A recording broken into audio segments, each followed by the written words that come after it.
Good afternoon, everyone. It's Friday afternoon. Myself and Eric Bayle is here from Plastic Bank. Garpresh founder, CEO of the World Health Innovation Summit. I'm delighted to welcome you all to the Innovators Show. Today is a very special episode because we're addressing plastic pollution and how do we link plastic pollution to our health and well-being. Well, myself and Eric are going to discuss that over the next, say, 35 minutes and get to the crux of it, and also focus mainly on solutions. I think we all recognize that plastic pollution is more than an environmental issue. It's a health crisis. From toxic exposure in our food chains to the burden on underserved communities, its effects are far-reaching. And Eric's Plastic Bank is actually addressing this firsthand in local communities. Eric, over to yourself. Just maybe for context, just a short introduction, and I am super excited for this discussion. If anyone's tuning in and they have a question, please pop it in the chat, and myself and Eric will try and address it as we go along this discussion. And Eric, over to you. And it's a very warm day here in the UK, by the way. It's a hot day, shall we say? So, Eric, great to talk to you today. Well, thank you very much, Gareth, and thank you for inviting me to this episode. So I'm Eric. I work for Plastic Bank, as you heard. I'm French. This I'm sure you figured out already. I live in London, though, in sunny London. I joined Plastic Bank 4 years ago, and before that, I spent 25 years in the banking industry. Nothing to do with plastic, nothing to do with sustainability. But like many people, I was looking for more purpose. So I joined the green side of the force at Plastic Bank. So that's my little story. Fantastic. So look, let's get into the core mission and the origin of Plastic Bank. Can you start by telling us, about the core mission of Plastic Bank and how it came to life? Yeah, of course. So our mission statement is to stop plastic pollution and alleviate poverty at the same time.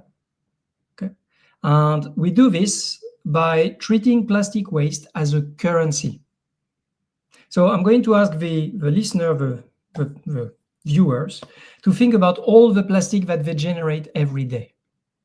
Imagine if every piece of plastic you handle every day was worth £5, €5, $5, depending on where you are.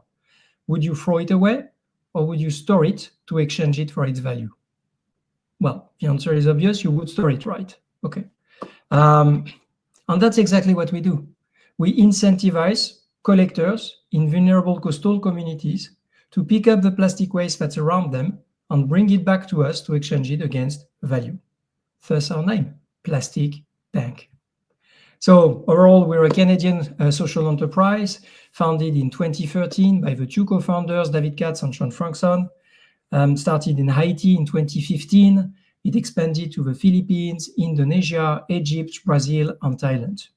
And since 2013, we collected more than 126 million kilograms of plastic, thanks to more than 50,000 collectors across 600 plus collection communities. So that's who we are. Amazing. And if you put it in the context of healthcare, just to give people, the audience, an understanding here, we're consuming about, a credit card a week in microplastics. So this is a huge problem.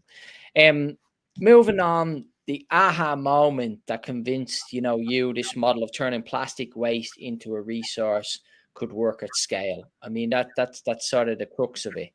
Well, to answer that question, you need to understand that poverty and pollution are linked.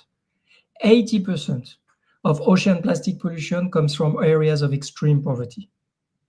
And the root cause of that is twofold. First, the lack of very poor waste management system and recycling infrastructure. And the second root cause is a very high level of poverty. I mean, when you live with $2 per day, recycling, waste management, it's not on your agenda. You throw things away, and with the wind and the rain, it eventually ends up in the water. So that's what we do. Now, the other thing is that many people know of the UN SDGs, okay, these 17 goals for humanity. But very often what people don't know is that they are in order. SDG 1 is poverty, SDG 2 is hunger, SDG 3 is health, SDG 4 is education, fine. But to solve hunger, you need to solve poverty so that people can buy food. To solve health, you need to solve hunger because good nutrition is the basis of good health. To learn and study education, you need to be in good health, etc. So SDG 1 is the foundation to all the others. That was the aha moment. When we realized that we could fight plastic pollution by fighting poverty. When collectors realized that converting plastic waste into value would help them come out of poverty. Proudly, not by begging, not through handouts, but by being empowered to clean their own environment and getting value for it. Let me give you a real example. One of our customers called Alcon, eye care, contact lenses, works with Plastic Bank to not only sponsor the collection of plastic, but also to distribute pedicabs to our collectors in Indonesia. With a pedicab, a collector can collect much more and therefore earn more. So one of our collectors who benefited from these pedicabs explained in front of a camera that thanks to the pedicab, she was able to double our revenues. And the thing that made her happy is that she would be able to use this money to make sure our grandchildren get some education and don't end up like her. So it's not just about earning more. Something deeper is changing here. When you live in poverty, your time span is very short. You think about the next meal, you think about the next day, max. But now this woman talks about our grandchildren going to school. She's thinking about the future. That's hope. That's long-term thinking. And it's just as powerful as the extra income. Yeah, it's fantastic. I really love this approach because you're addressing it from so many different perspectives. You know, it's in employment, you know, you're creating opportunities, you're improving people's health and well-being. So now let's discuss like the health and the environment side of things. And also for anyone who's watching here, don't forget, if you have a question, just pop it in the chat to myself and Eric.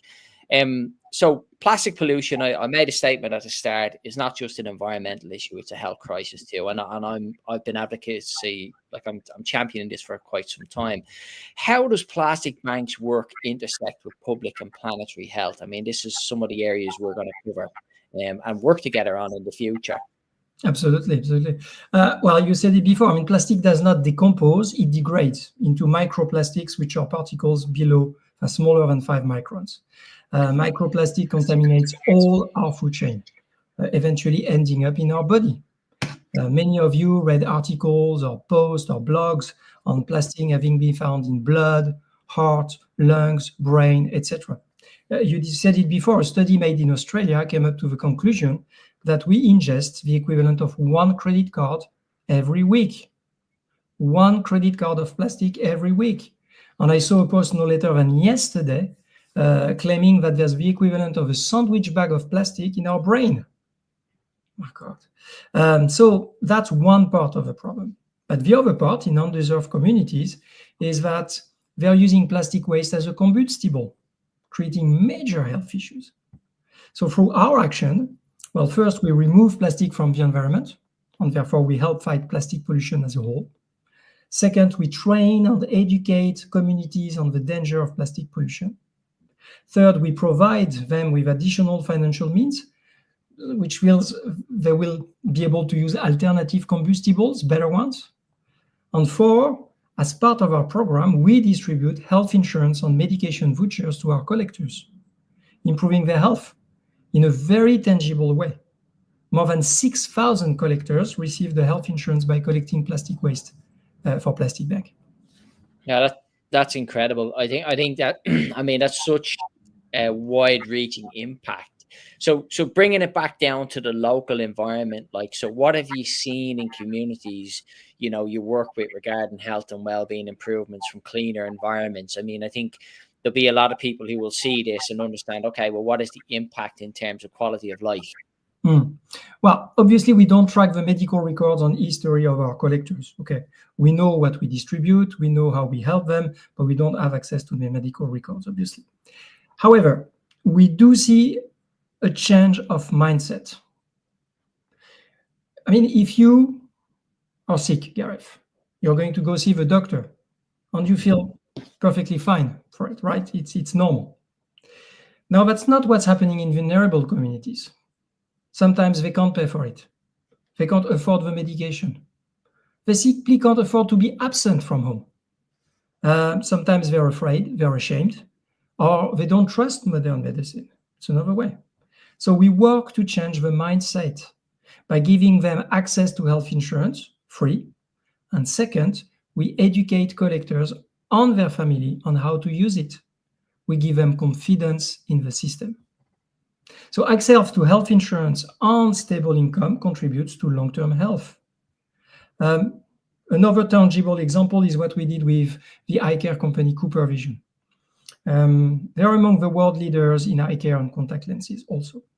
So we work with them to offer an eye test to collectors and give them a voucher for prescription glasses. So we train the communities to give an eye test. Once they have the eye test, they get a voucher. They can go to an optician. Selected opticians partner with CooperVision, and they get glasses free of charge with a voucher. So in some of these communities, some collectors have had a sight impairment for years without any correction. They now have glasses.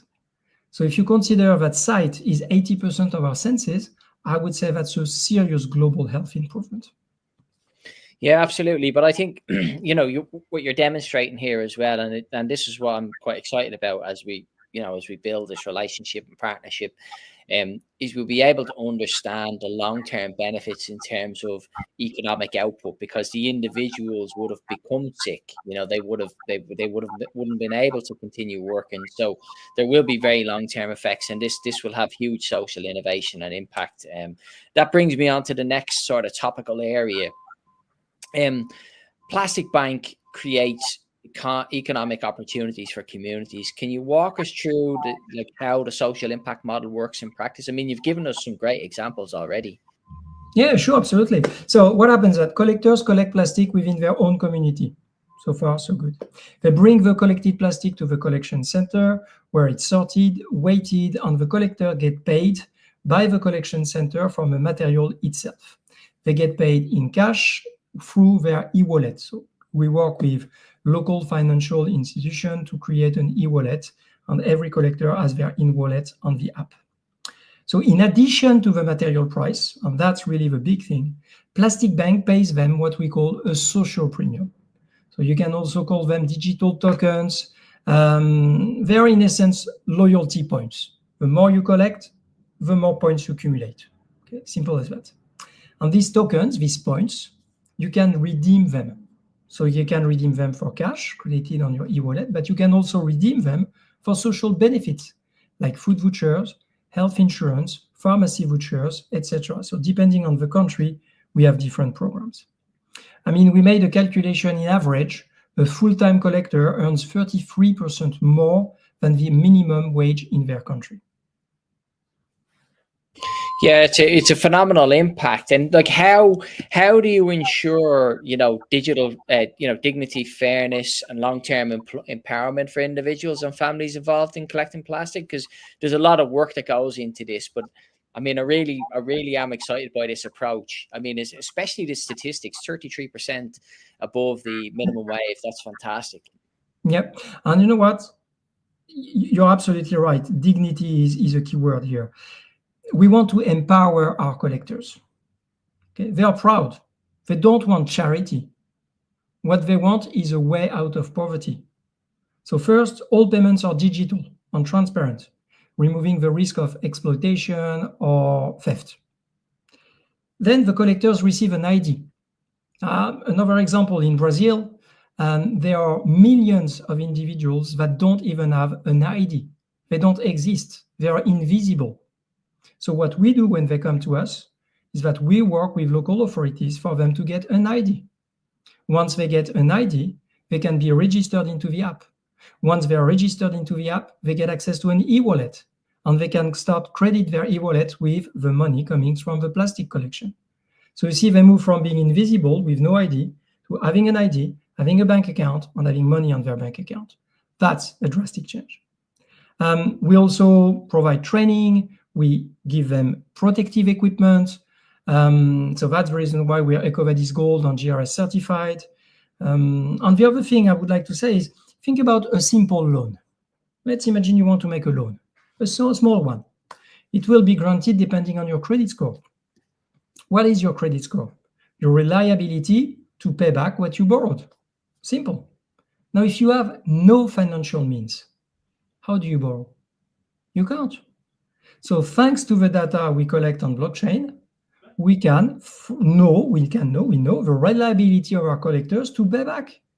And we are going to launch a zero interest loan to the poor, which they will pay back by collecting plastic. So that's something in the making. Fantastic. And we have some comments as well, like it's the same in the Philippines. And then I like this, it says ID to visibility, financial inclusion. Yep. Absolutely, because we know there's so many people in the world who are unbanked, for example, which is just an enormous opportunity as well. So again, this leads me very nicely into technology and traceability. So technology, plays a huge, a big role in plastic bank system. You can see that. How does blockchain help build that trust and transparency in your model? Well, you're right. All our process is underpinned by an application, Plastic Bank app, based on blockchain technology. So whatever the country, whatever the collection system, whoever the collector, it will be the same process everywhere. The data of every kilogram of plastic collected is input in the app, so that on a global level, we know exactly what has been collected, where it has been collected, by whom and for whom, and we can feed that back to our customers through what we call an impact dashboard. And on this impact dashboard, they're going to have an audit trail where they can see the exact breakdown of what was collected for them, who collected what, when, where, and what they got for it exactly to the cent. So this ensures full traceability, prevents double counting, of course, and builds trust with businesses and consumers. Yeah, it's a fantastic model, and I think there's a lot of, basically, you're solving quite a lot of health problems here. Many people might not be able to see the links, but there are links being made here. I've absolutely no doubt that microplastics are causing, mortalities. It's definitely causing mortalities. Yep. So global collaboration. I'm delighted that we're working together. Partnerships, they're key to scaling, these kinds of collaborate. Corporates, governments, NGOs are most critical to Plastic Bank's success. Tell us a little bit more about how that works. Well, our most critical partners are corporates, of course. Corporate partners, they fund the recovery through our either coastal recovered PCR material that we brand social plastic, or our impact program. So we work with all types of companies, from startup to billion-dollar companies, in a very wide spectrum of industry. The key sectors, there would be personal care, FMCG, pharmaceutical. We see a lot in the pharmaceutical industry, and packaging, of course. We work with companies like SC Johnson, Reckitt, Colgate, Toyota, Davines, and something like 200 or 250 others. In the healthcare industry specifically, I'd like to mention Bayer, Sanofi, Cooper Vision, Alcon, we mentioned them before, Horus Pharma, Isis Pharma, and there are many others. So we do have relationships with local government who help us setting up our program. So for example, we use sometimes school as collection centers. So we educate children about plastic pollution. We incentivize them to bring back the plastic to their school. The school exchange the plastic with Plastic Bank. So the school benefits from the funding. The school can buy, tablets, books, whatever. And everybody benefits from it. So yeah, when we want to do that, we work with local government and more specifically Ministry of Education, yes. Yeah, fantastic. I know my two daughters who are in school, they've become very conscious around plastic pollution. They come home, they're asking the questions. So, there's a natural synergy there towards education, and it's a great way of articulating the message and getting the message out there wider. Future vision. I think this is like a key area. Where do you see Plastic Bank in the next 5 years, both in terms of global expansion and impact? So that's a question you could ask to our founder and CEO, David Katz. Perhaps you can have another episode for that. But what I can say is that David is passionate about gathering for prosperity.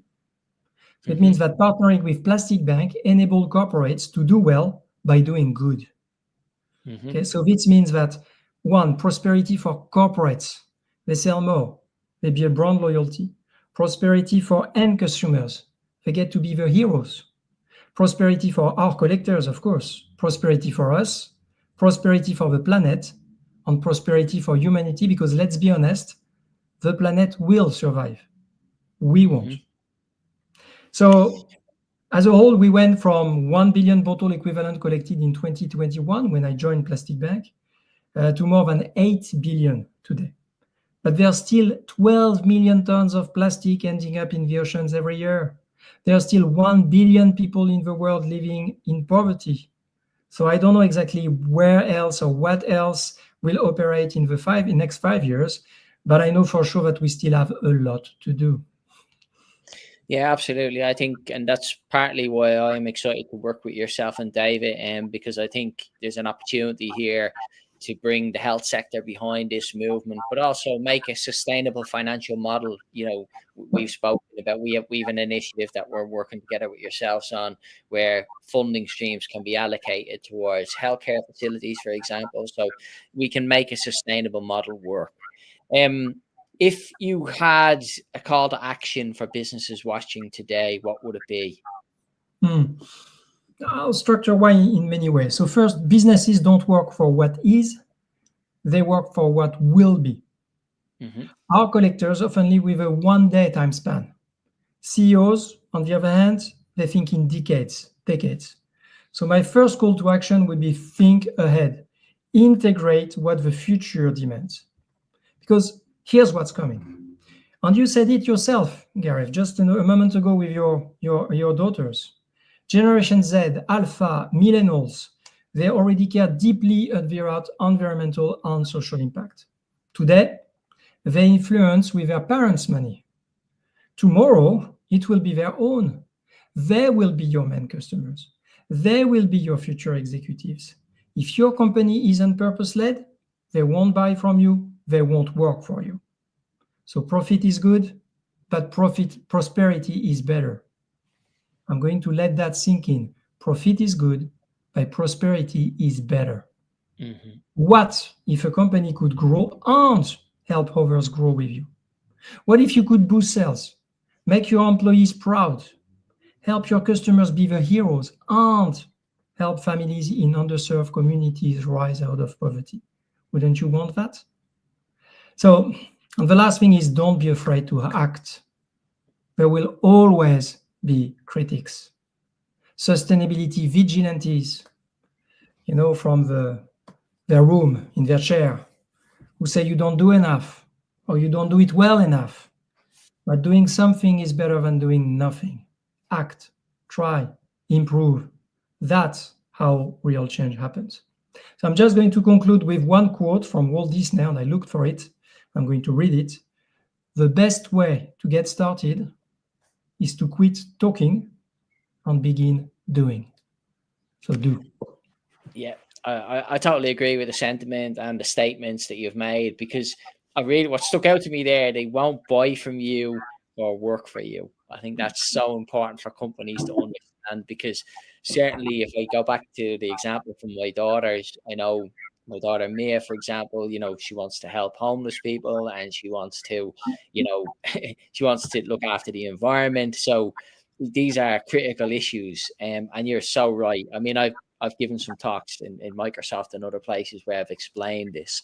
I think I just have one final. We've got a couple of comments here. So firstly, we have a congratulations there. And then, but I think Carlitas works for Plastic Bank, so yeah, she's biased. She's biased. So that's a nice quote to finish on. But also, so now, Eric, just finally, like where can people find out more information? Sorry, I missed the question.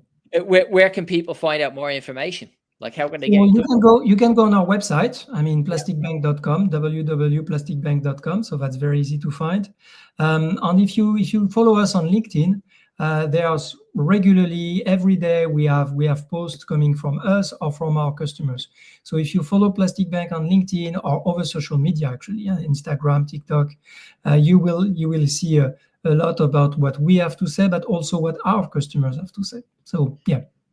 Yeah, and And you're of very course, if anyone has a question, feel free, Gareth, to provide my contact details. I'm very happy to have a call with anyone, if only to discuss about what could be. I'm always available. fantastic. And just also to let people know who are watching this, we have our own initiative where we're working with Plastic Bank. So you can check it out on the website, www.whis.world/plastic and health. So you can reach out to myself and Eric. We can have a chat with you at any time. We're very much looking forward to working with companies within the health sector industry. My colleagues who are watching this, I have shared some of this information with some of my colleagues, but reach out to us and we can have a further chat. It's a Friday afternoon. I am extremely grateful to Eric for giving his time today. I hope you enjoyed this discussion, and we'll follow up in the next couple of weeks as well and months. We'll keep you posted on our progress. But myself and Eric will sign off and just say thanks very much. For joining us. We've got another comment here. Thank you, Lars. Absolutely, Lars. Absolutely. Your colleague has very kindly put this up as well, where you can find. So look, we'll sign off. Myself and Eric will say thank you very much for joining us, and we look forward to working with you in the future. So thanks, Eric. We'll talk soon.